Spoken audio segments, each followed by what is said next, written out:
guys, come. Let's learn the last application, a very important application. This application is called corrosion. Okay, this application is called corrosion. There's 1 year, SPM gone a bit crazy about it. In year 2015, if you understand corrosion, in that year alone, you can earn yourself 27 marks. 27 marks, okay? How come got 27 marks? Do you see the question 27? No. How come they give 27? In year 2015, they asked 2 questions for experiment of rusting. One question they asked in the paper 2, section C. Paper 2, section C, the question, design experiment, you know that how many marks? Approximate 10 marks. Then they asked the same thing in paper 3, section B. Paper 3, section B, design experiment, if you remember how many marks? 17. So which means that in year 2015, if you know how to design experiment for rusting, you will score these 2 questions, which is exactly identical. Okay? It's 27 marks. That's crazy. That's crazy, okay? So again, 2 spectrum, people who understand, damn happy, alright? People who left out or who missed out the rusting, they are so sad. 27 marks is gone like that. Okay? Alright, that's the thing. So I think for rusting, the chances to be tested this year is not really high. It's a bit low, but you still need to know. Yeah? Okay, first of all, everyone must understand what is corrosion, what it means by corrosion. Corrosion is a concept when, okay, part of the metal actually disappear.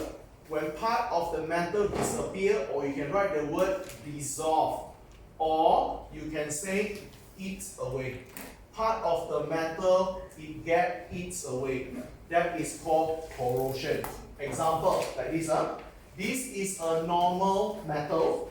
This is a normal metal before corrode. So after corrode, part of the metal will disappear, like this. Okay? So part of the metal disappear or eats away. So this process is called corrosion. Alright? Corrosion. Part of the metal gone. Alright, now, how you going to combine this concept from the perspective of chemistry? How you join this thing with chemistry? Okay, in chemistry, corrosion stands for this. So, in chemistry, corrosion will occur. Corrosion happen when this thing, when any metal go to donates electron, when any metal donates electron, and in the end they become a metal ion. That is called corrosion. Okay? Any metal, when they lose or release or donate their electron to become an ion, the metal is said to be corroded. Okay? Example, I am magnesium. I donate the electron to become ion. When magnesium become ion, you got Mg2+. How we complete this equation? No charge on the left, 2 plus on the right, charge differ by 2, 2 electron is needed, electron put on the more positive side. Understand? Everyone, we saw the electron on the right hand side means what? Donate. Magnesium, dump or throw 2 electron to become magnesium 2+. So in this case, you all can say magnesium is corroded. Understand? In this case, the magnesium is corroded. That's it. Okay, show you another one more example. Show you another one more example. Let's say we have a piece of aluminium. Aluminium donated electron to become aluminium 3+. No charge and 3+, charge differ by 3, put 3 electrons to the more positive side. Aluminium throw 3 electrons to become Al3+. When metal throw electron to become metal ion, in this case, aluminium is said to be corroded. Or you can say aluminium undergo corrosion.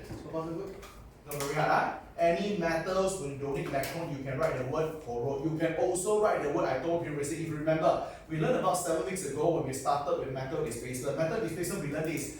I say that, I say, when a metal become metal ion, I told you the word called what? Dissolve, right? You still can use the word dissolve. Make sense, ma? When a metal dissolve, is it part of it disappearing? Yes. So whenever you saw a half equation, a metal become ion, you can either write corrode or you can either write dissolve. Both is okay. So far so good? That's all. Okay? Now, the next thing, what is happening here? Okay, in your corrosion, in SPM, your corrosion always focus on a guy. This guy is called iron. Okay?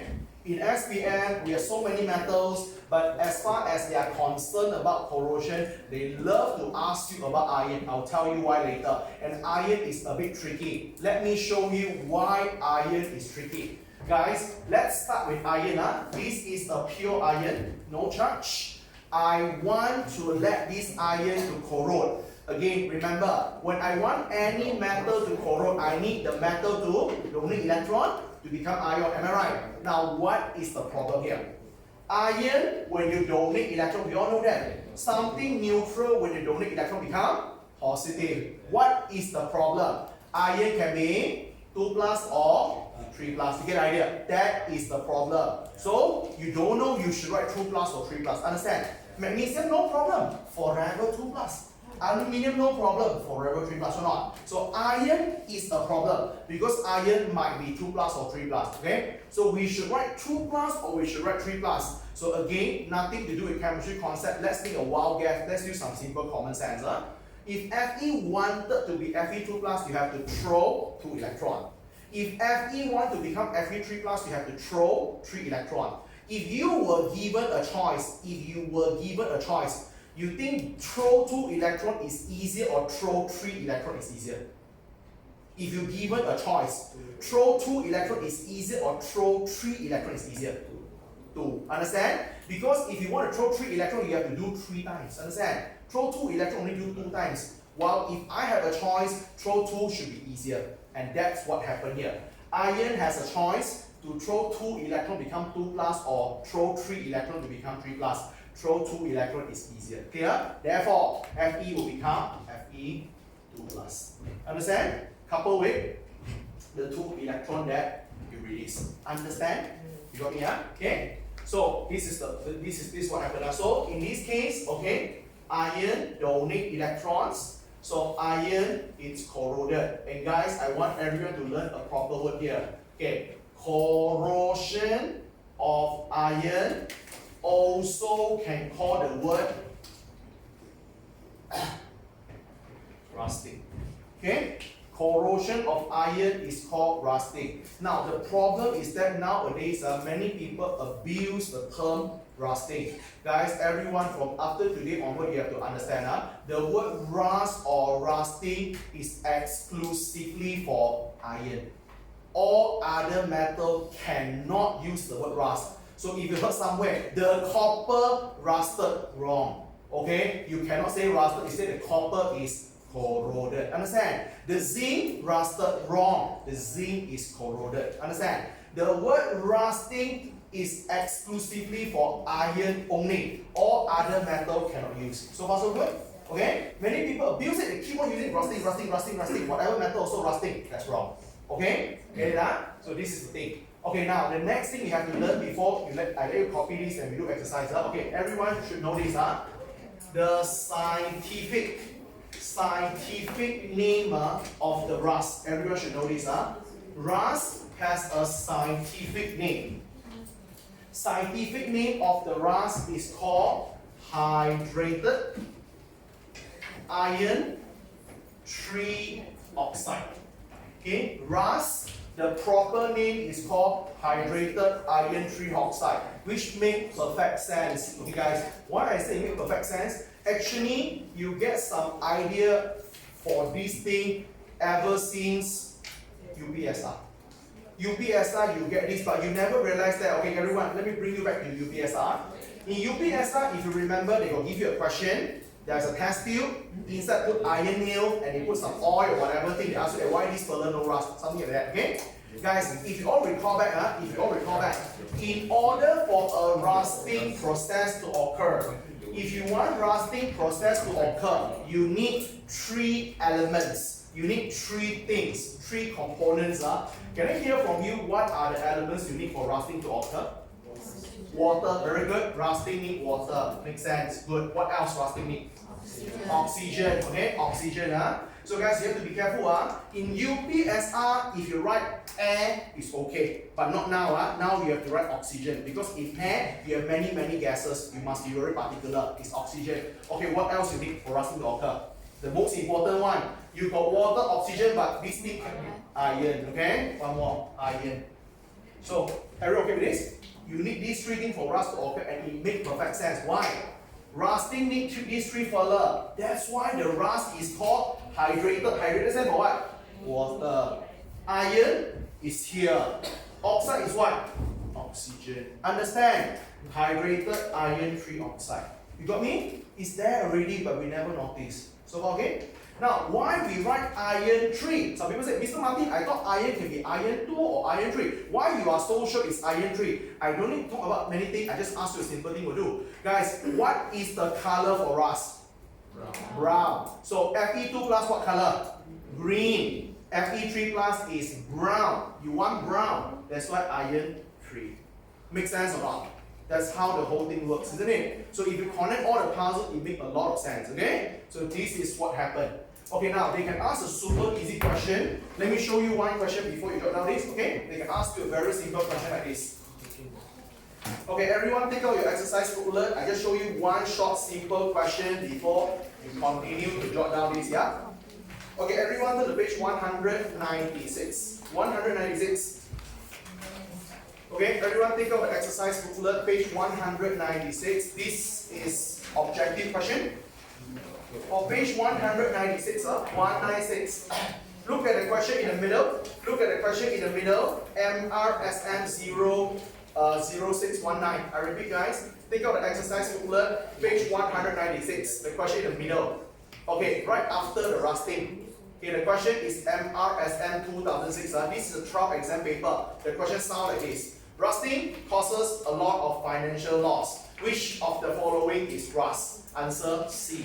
Iron 3 oxide. Understand? Iron 3 oxide, that's it. But sir, they don't give us hydrated. Yeah, that's true. But you cannot find a better answer, isn't it? Get it? You cannot find a better answer. So sometimes they might not give you the word hydrated, it's okay. But the proper name should have hydrated. Understand?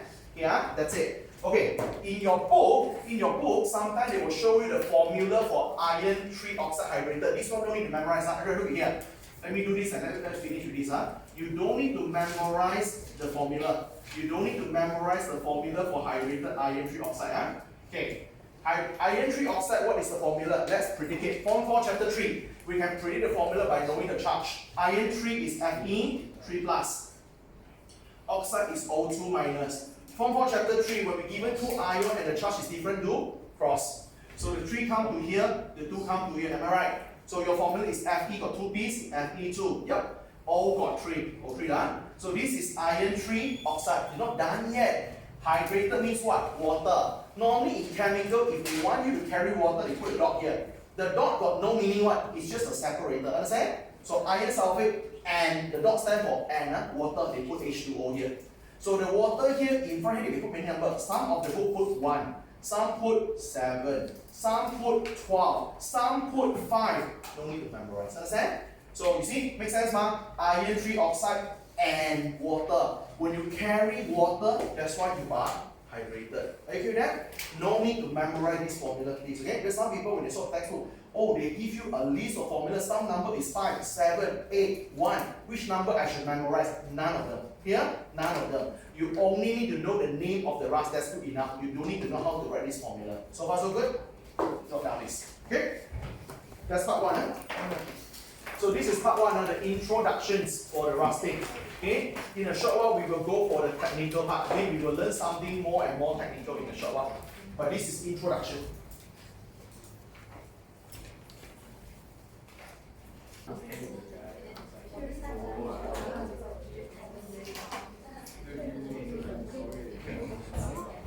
So guys, let's go a bit more, yeah? Okay? So just now on the first part, we learned about introductions. We know what is corrosion, what is rusting, what are the requirements for rusting to occur, as well as the name of the rust. Okay, the name of the rust. Okay, now, before we go on a little bit more technical, I want you to know what you're going to learn for the rusting, okay, or the corrosion. Okay, in SPM, you all will learn two types of corrosion. In SPM, your corrosion will have two types. Okay, in SPM, corrosion will have two types. The first type of corrosion is called atmospheric. Okay, atmospheric corrosion. The second corrosion that you will learn in SPM is called electrochemical corrosion. Okay, so there will be two corrosion that you will learn for your entire SPM. Okay, atmospheric and electrochemical. So I'll tell you the difference first, and later we must know how to decide whether we should use atmospheric or electrochemical. Okay, let's give them a simple nickname. Atmospheric corrosion, the nickname, me myself, I call it as normal rusting. Okay, atmospheric corrosion, I call it as a normal rusting. Okay, electrochemical corrosion, alright, I call it as a special rusting. Okay, this is only a nickname, you cannot write this in your exam, cannot, just a nickname only, I'll tell you why later. Okay, first of all, how are you going to know whether the question is actually giving you atmospheric corrosion or electrochemical corrosion? How to tell, how to differentiate? Very simple, you just need to know how many metals is that. If they only have one metal, that is atmospheric. If they have two metals given to you, that is electrochemical. Simple as that. Okay? If they have only one metal, that is atmospheric corrosion. If they give you two metal, that is electrochemical corrosion. Again, guys, among all the corrosion thingy, they always focus on iron. So if there is one metal, this one metal must be iron. Okay? If they only give you one metal, that metal must be iron. So example, they'll give you this. They'll give you a piece of iron. Example, this iron on top here, they draw a semicircle or ellipse. This ellipse is a water, or we call it a water droplet. And then surrounding here, you have some oxygen. Okay? So you see, this one only have one metal, which is iron only. This guy called atmospheric corrosion, aka normal rusting. Okay, electrochemical corrosion in contrast, look at this. They give you, still got iron, iron is very important, but the iron go to connect with another metal. The iron connect to another metal. It can be whatever thing like zinc, copper, whatever thing also can. Okay? So you have iron and another metal. So how many metals in total? Two. So these two metals, both of them exposed to a water. Okay, they're exposed to water drop or water droplet. Same thing, they are surrounded by oxygen. So that's it. So that's how it works. We all know that water and oxygen is essential, correct? Okay, for the corrosion to occur. So if the water and oxygen exposed to only one metal, that is atmospheric. If the water and oxygen exposed to two metals, that is electrochemical. Will they ask three metals? Not for SPM. Okay? SPM is either one metal or two metals, and that's all. So far so good? Okay? So make sure when you get a question, you must be able to decide whether they are doing atmospheric or electrochemical right on the spot. So today we will focus much more on this guy. Today we will try to understand this thing first, then we will see your progress. Most likely we will cover this by next week to finish with everything. Okay? So let's try to understand everything about atmospheric corrosion first for the next 15 to 20 minutes. Okay? Now, let me show you what is atmospheric corrosion. So I expect in a short while you will fully understand everything that you're supposed to know about atmospheric corrosion. Come on, let's start. So atmospheric corrosion, I call it as a normal rusting. So first and foremost, you must know two things. For atmospheric corrosion, everyone must know two things. The first thing is called diagram. you all must know the diagram. Okay, you all must know the diagram for the rusting of iron. You all must know how to draw the diagram for the rusting of iron. Second thing, you must know mechanism. Mechanism for the rusting of iron. I'll explain what is mechanism in a short while, don't worry. So you need to know two things. For atmospheric corrosion, you all must know how to draw the picture and the mechanism. Mechanism means step by step. Mechanism means step by step, okay? How the rusting occur. So let's start. First of all, let us try to learn how to draw the diagram for corrosion. Okay, everyone, the diagram for corrosion, you draw this. You could first go to draw a rectangle. Draw a rectangle. You only can draw two shapes here. You can either draw a rectangle or a square. Any other shape is not acceptable. And you label this rectangle is an iron. You have iron, alright? So on top here, you can draw water. Water, you can either draw a semicircle like this, or you can draw ellipse like this. No problem, it's up to you, okay? You can either draw a semicircle or you can draw ellipse, no problem. And make sure you label it. Water is a liquid, liquid must label as a dotted line, okay? And put an arrow and tell people this is water. Okay, you can write water drop or water droplet is okay. After that, surrounding here, there is a lot of oxygen, okay? Surrounding here you have oxygen, surrounding here you have oxygen, okay? Why we draw these three things? Because for rusting to occur, you need iron, you need water, you need oxygen. Understand? These are the three important components you need for rusting. So far so good? Okay, now, this is the basic diagram. Let's go a little bit more technical. Let's do step by step. This diagram not yet finished. Okay, now, I want you, let me explain the mechanism first, then only I complete this diagram. Okay, let's go for mechanism. Let's go for mechanism. Okay, mechanism actually means the step by step. Mechanism means step by step, okay, of the rusting. You must be able to explain how rusting occurs step by step. Okay, from what we see is quite simple, you know, guys. Okay, from what we see, we only see rusting is what brown solid. That's all. But actually, rusting involves 4 steps. Okay, rusting always involves total 4 steps. Rusting involves 4 steps, and I will show you step by step how it works. Step number 1. Rusting will start with the iron. Rusting kickstart with the iron. So the iron here will go to donate the electron. The iron will start to donate the electron. Okay, ions donate 2 electrons. When iron donate 2 electrons, it will become Fe2+. We call it iron 2 ion. Okay? So how we write the half equation? Fe, iron, donated the electron become Fe2+, coupled with the 2 electron they throw. Okay? The iron throw 2 electron and become Fe2+. So far so good? Okay, now, when you want to do this on the diagram, it's highly advisable you add 2 more things. It's highly advisable for this diagram to add 2 more things. Okay, you write this thing on the diagram, on the iron here, you write this Fe become Fe2+ plus 2E. So people know, inside the iron throw the electrons to become Fe2+. And you can mark down one more thing, guys, we learned just now.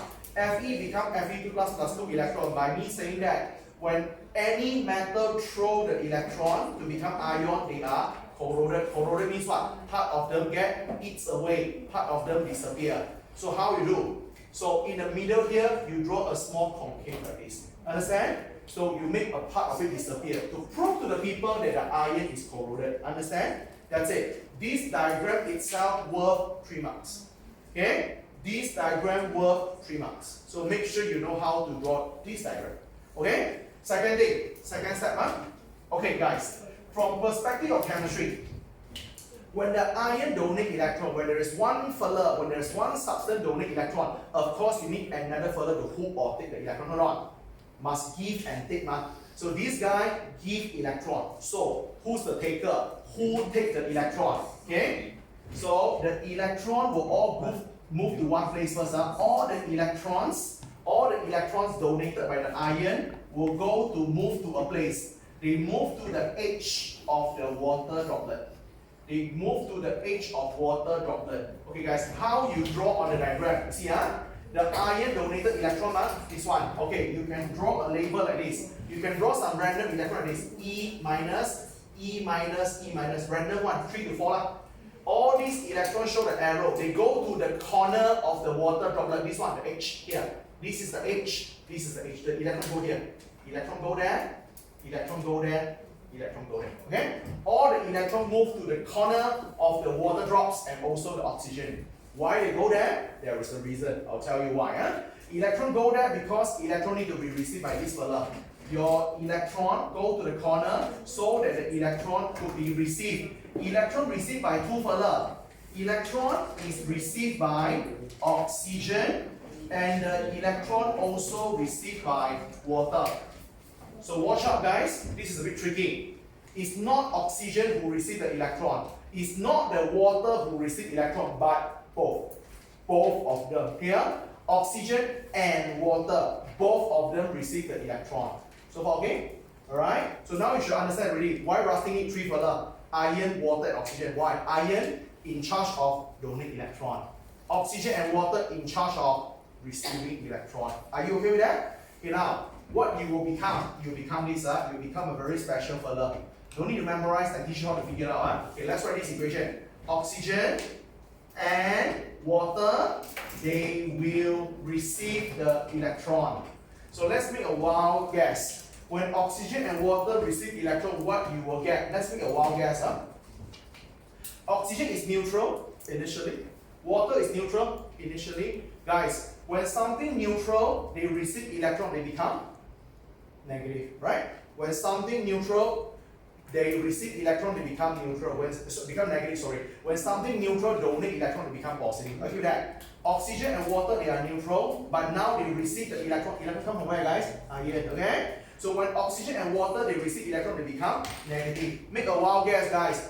Which fella got negative charge and made of oxygen as well as hydrogen? Any guy that got negative charge but got oxygen and hydrogen? OH minus. Am I right? OH minus in chemistry we call it hydroxide. This fella got charge, you must call hydroxide ion. So far so good? Make sense, huh? Okay? Ion down the electron go to the corner. Guys, let me explain to you. Do you know why electron go to corner? Why electron go to corner? Because the electron need to receive by oxygen and water. These two corner is the only place that you can find oxygen and water. Look at my finger. At here, can you see oxygen? No, only water. At here, do you have water? No, only oxygen. At the corner here, imagine at the corner here, let's say you are standing here. Okay? This one, your right hand side is water and your left hand side here is oxygen. So this is a location whereby you can find oxygen and water at the same time. Here, alright? So at here, the electron can easily receive by oxygen and water. Are you okay with that? Okay, so that's the thing. That's why all the electrons need to move to the corner. Because when you go to the corner got oxygen, the corner got water, they can receive the electron. Okay? Now, let's try to finish off with this equation. When you write chemical equation, balancing is a must. Let's balance it first. Don't bother electron, balance it first. Okay, you can put a 2 here, you can put a 4 here. By putting a 2 and 4, you balance the quantity. Oxygen got 2 here, oxygen got 2 here. Oxygen 4, balance. Hydrogen 2 times 2, 4, hydrogen 4. Okay? Balance. At the end of the day, don't forget electron. Electron decided by charge. This guy, neutral. This guy, neutral. This guy, negative 1 times 4, negative 4. 0, negative 4, 4 electron. Understand? Okay? Guys, if you like being observant, if you recall back, actually you seen this equation before. You saw this equation back in Form 4 in chapter electrolysis. But electrolysis terbalik. OH is here. This equation is in electrolysis one, okay? Electrolysis, you see this 4OH minus become O2 plus 2H2O plus 4P. Terbalik ini, alright? This equation you saw before in electrolysis, okay? Now, let's finish it. Okay, now, we have 2 steps, we are halfway. Let's do 2 more and finish it. Okay guys, you see so iron throw electron to become Fe2 plus, the electron received by oxygen and water to become OH minus. Okay, now let's look at step 3. Step number 3, what happened here? You see guys, step 1 produces a positive ion, step 2 produces a negative ion. So there is a positive ion, there is a negative ion. We all learned before in PT3. Same charge, repel. Opposite charge, attract. So this guy is a positive ion, this guy is a negative ion. Positive and negative, they can react, they can combine. Understand? So they will combine. So your Fe2 plus ion will actually combine with your OH minus ion. So they will combine, they will form a furler. Guys, what is the furler you form? How to write equation? Fe2 plus combined with OH minus. What is the formula you get? Form 4, chapter 3. Let's try to see what you get. Fe2 plus in combination of OH minus. These two guys have different charges. Do a cross. The 2 go to the right, the 1 come to the left. Fe got 1, so we have Fe1. OH got 2, so you put a bracket, OH got 2. So far so good? Okay? So when iron and hydroxide combine, they get a formula called FeOH2. What is the name of FeOH2? Fe here is Fe2 plus, you call it iron 2. The OH here is called hydroxide. So you get a guy called iron 2 hydroxide. Okay? So far so good. This equation not yet balanced. Let's do it. 1 iron on the left, 1 iron on the right. That's good. 1 OH on the left, 2 OH on the right. Put the 2 balance. So far so good? Okay, so this is step 3. So we almost finished. We left 1 more to go. So when we come to the step 3 here, okay, and guys, it makes a perfect sense in a way. Next time, whenever, let's say you go, let's say you see sometimes, if you observe a process of rusting, you will see this. Let's say this is a pipe. This is an iron pipe, which is gray in color. If you notice, okay, let's say the whole rusting takes 2 weeks, for example. Let's say it takes 2 weeks. So after 2 weeks, you see a brown color thingy, which is the rust. But if you're being a bit more observant, you realize that from the gray color to turn to the brown color rust, in between there, for example, after 4 days, after 5 days, you will see on top there covered with a layer of green. The green is not algae, it's not algae. There was a layer of green color on top. Then after a few days, the green color become brown. Okay, let me tell you why you got a green color in the process of rusting. Because of this. The third step of rusting, Fe2 plus and OH minus combine form iron 2 hydroxide. We learned before, iron 2, what color? Green. So this guy is green color. This is a green color solid. That's why before the iron rust to get the brown solid, you will see that in a very short period, they will give you some green color solid on top. So the green color solid is actually iron 2 hydroxide, which is a part of the process. Come, let's finish it. Last one, step 4. Okay, step 4, last one already. Step 4. Okay, now we want to make the whole thing become rust. Guys, we learned moment ago. What is the name of the rust? Hydrated iron 3 oxide. Iron 3. Now you are iron 2 yet. 2. But you want to get rust 3. 2 to 3. We learned before. 2 to 3. What process happening, guys? 2 to 3. 2 to 3. Oxidation number go up. What process? Oxidation. So write this word. Okay, write this word. Iron 2 hydroxide go to oxidize. Okay, iron 2 hydroxide oxidize in order to form a rust. The rust, the name is called hydrated iron 3 oxide. End of story. That's it. Okay? The iron 2 hydroxide oxidize, so the iron 2 become iron 3. So this iron 3 oxide is your rust. Okay? This one, there is a very complicated equation in your textbook. you no need to know the equation. You no need to know the equation. The equation is too complicated. From iron 2 hydroxide to iron 3 oxide, the equation too complicated. You don't need to know. You know the equation for 1, 2, and 3. That is good enough for you. So far so good? This is how the rusting occurs. So let's make a final summary before we finish. Rusting happens when you have 3 furler meet together. First furler called iron, second furler called oxygen, third furler called water. So these 3 furler, when they met together, there is a rusting. So why? The iron will take the lead. The iron will start with donate electron. So the iron offer to donate the electron. So when iron donated electron, iron now become Fe2+. So the electron donated by the iron is received by oxygen together along with water.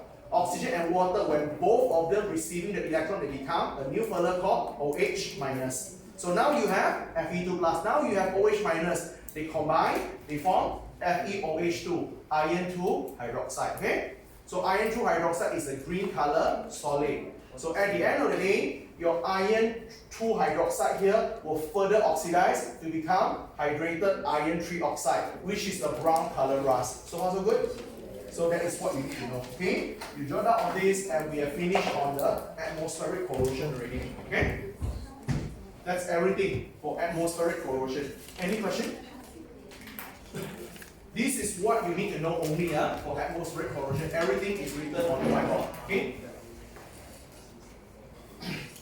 Step by step.